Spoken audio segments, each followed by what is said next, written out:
Hello everyone, আমি Javad বলছি কানাডার ক্যালগারি শহর থেকে। আশা করি আপনারা সবাই ভালো আছেন। Welcome to my channel, welcome to this video. আপনারা যারা আমার সাথে পরিচিত নন, আমার নাম জাওয়াদ হাসান। আমি একজন বাংলাদেশি কেনেডিয়ান, কারেন্টলি ক্যালগারি শহরে বসবাস করছি।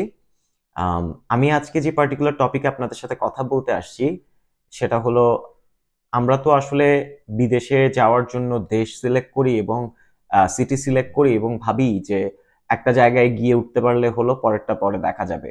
কিন্তু আসলে বিদেশে আসার পরে প্রথমবারের মতো অভিবাসী হয়ে আহ, আমরা অনেক জিনিস হয়তো খেয়াল করতে ভুলে যাই। আমরা হয়তো ভুলে যাই যে যেমনটা আমরা ভাবি তেমনটা নাও হতে পারে। এক শহর থেকে আরেক শহরে মুভ করা, এক জায়গা থেকে আরেক জায়গায় মুভ করা অনেক টাইম কনজিউমিং হতে পারে।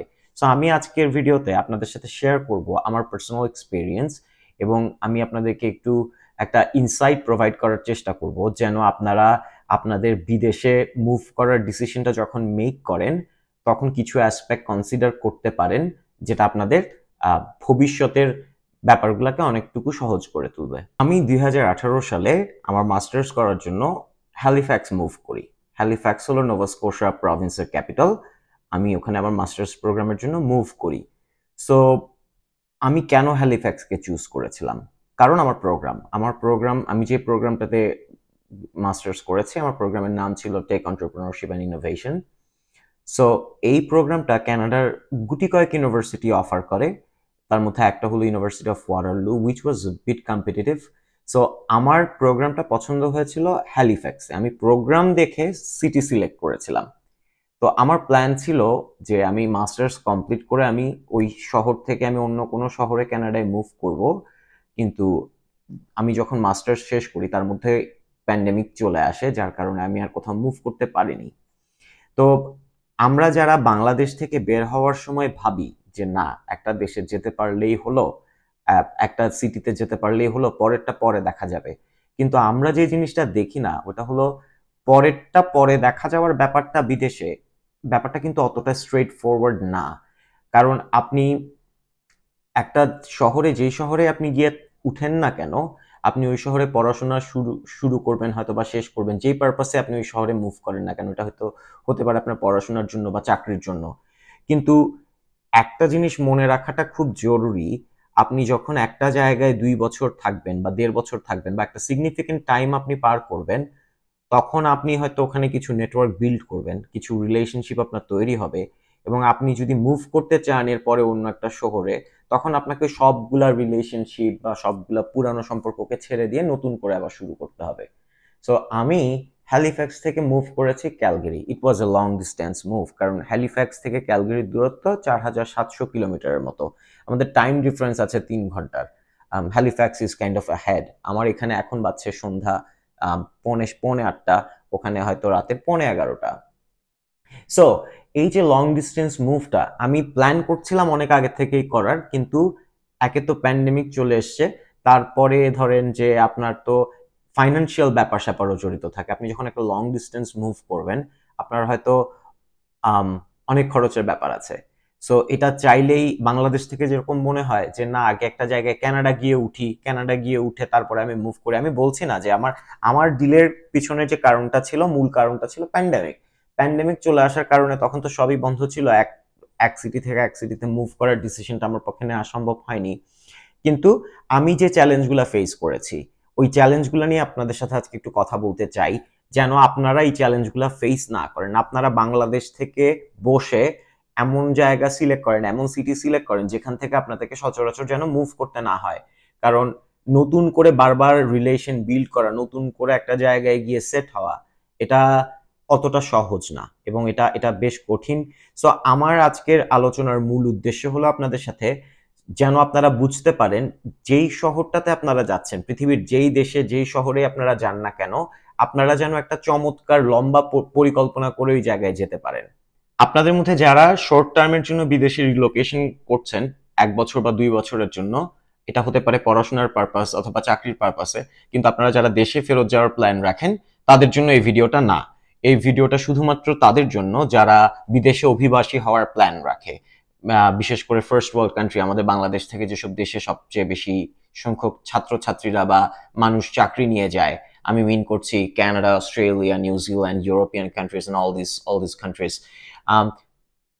তো কোন জিনিসটা মনে রাখতে হবে, আমরা তো বাংলাদেশ থেকে বের হওয়ার সময় ভাবি যে বের হতে পারলেই হলো, আমি কানাডার একটা শহরে গিয়ে পড়লেই হলো, তারপরে দেখা যাবে, আস্তে ধীরে আমি ব্যাপারগুলোকে সর্ট আউট করব। কিন্তু ইন রিয়ালিটি এটা হয়ে ওঠে না, মাল্টিপল কারণে। আমার সিচুয়েশনটা ছিল ইউনিক, কারণ আমি প্যান্ডেমিকের কারণে আটকা পড়েছিলাম। কিন্তু আপনি যদি রিয়েলিস্টিক ওয়েতে চিন্তা করেন, আপনি যেই জায়গায় মুভ করছেন, আপনি ওখানে যে কারণে মুভ করেন না কেন, হয়তো পড়াশোনার কারণে মুভ করতে পারেন অথবা চাকরি নিয়ে মুভ করতে পারেন, অনেকগুলো ফ্যাক্টর কিন্তু ওখানে আপনাকে কনসিডার করতে হবে। কারণ আপনি একটা জায়গায় গিয়ে যখন 1 বছর 2 বছর থাকবেন, এরপরে যদি আপনাকে আরেকটা জায়গায় মুভ করতে হয়, তাহলে কিন্তু আপনার জন্য একটা ফরেন ল্যান্ডে, স্পেশালি ধরেন আপনি একটা জায়গায় গেলেন, 2 বছর থাকলেন, 2 বছর পরে আপনি ডিসাইড করলেন যে আপনি মুভ করবেন অন্য একটা সিটিতে।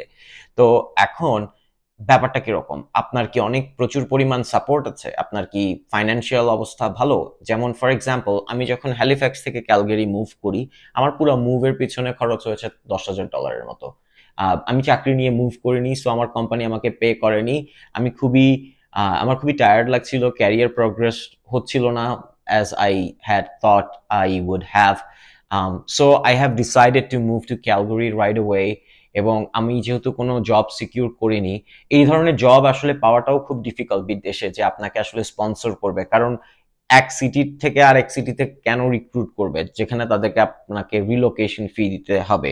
সো তারা যদি কোয়ালিফাইড ক্যান্ডিডেট তাদের নিজেদের শহরে পায়, তারা রিলোকেশনের জন্য বাইরে থেকে কাউকে হায়ার করে না। আমি অ্যাটলিস্ট কানাডার কথা বলতে পারি।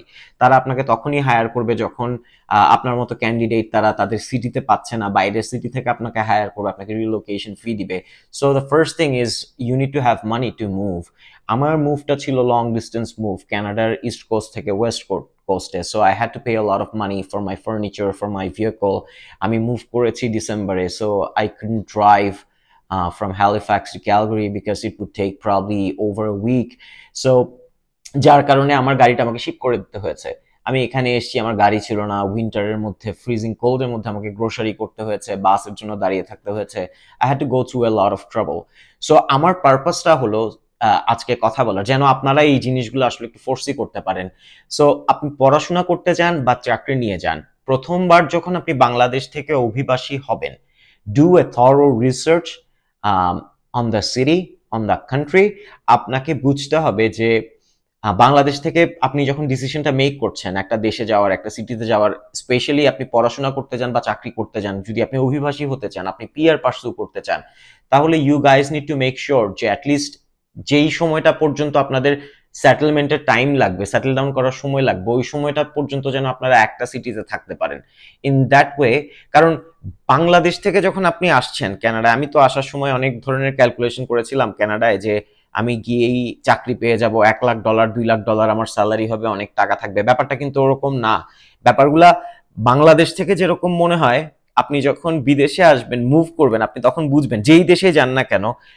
আমার জন্য কানাডা, আমার হয়তো কানাডার এক্সপিরিয়েন্স এরকম, আপনার অন্য দেশে অন্যরকম এক্সপিরিয়েন্স হতে পারে।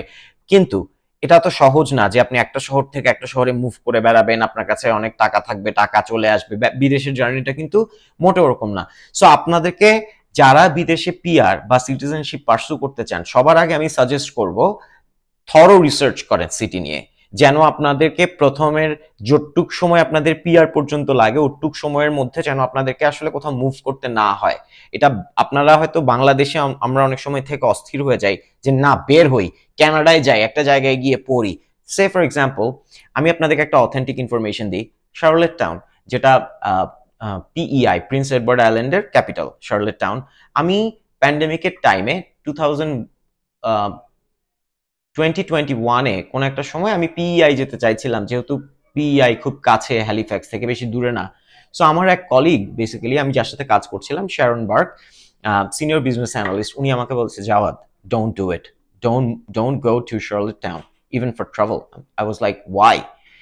দেন উনি আমাকে বলেছেন, উনি কিন্তু হোয়াইট কেনেডিয়ান, উনি আমাকে বলেছেন, people are not that friendly, ওরা রেসিস্ট হতে পারে, তুমি আসলে যে কোনো ধরনের সিচুয়েশনে গিয়ে ওখানে পড়তে পারো। So you don't need to, you should not travel to Charlottetown at that point. So আমি এখন আপনি চিন্তা করেন, আপনি কানাডা ভেবে আপনি শার্লেট টাউনের মতো একটা সিটিকে পিক করলেন, যে কারণে আসেন না কেন। এখন আপনি শার্লেট টাউনে ধরেন আপনি university of Prince Edward island ইউনিভার্সিটিতে আপনি পড়বেন, that is a different case. কিন্তু আমার আমার ব্যাপার যেটা হয়েছিল, আমি তো আসলে মুভ করতে পারিনি প্যান্ডেমিকের জন্য, কিন্তু আপনারা যদি কেউ পিআইতে যান, যেহেতু ওখানে খুব কম ইমিগ্রেন্ট, বড় শহরের মতো এত বেশি ইমিগ্রেন্ট না, সো ওখানে আপনারা বিভিন্ন ধরনের সমস্যায় পড়তে পারেন, ওখানে আপনারা সোশ্যাল আইসোলেশনে পড়তে পারেন। আপনি ভাবছেন আপনি শার্লেট টাউন যাচ্ছেন, প্রশ্ন করতে পারেন শার্লেট টাউনে কি বাঙালিরা থাকে না? অবশ্যই বাঙালিরা থাকে, ওখানে এক্সপ্যাটসরা থাকে, বিভিন্ন দেশের মানুষজন থাকে, কিন্তু দে আর নট মানে বড় শহরের মতো তারা সবসময় আমাদের মতো কালারের মানুষ দেখে না।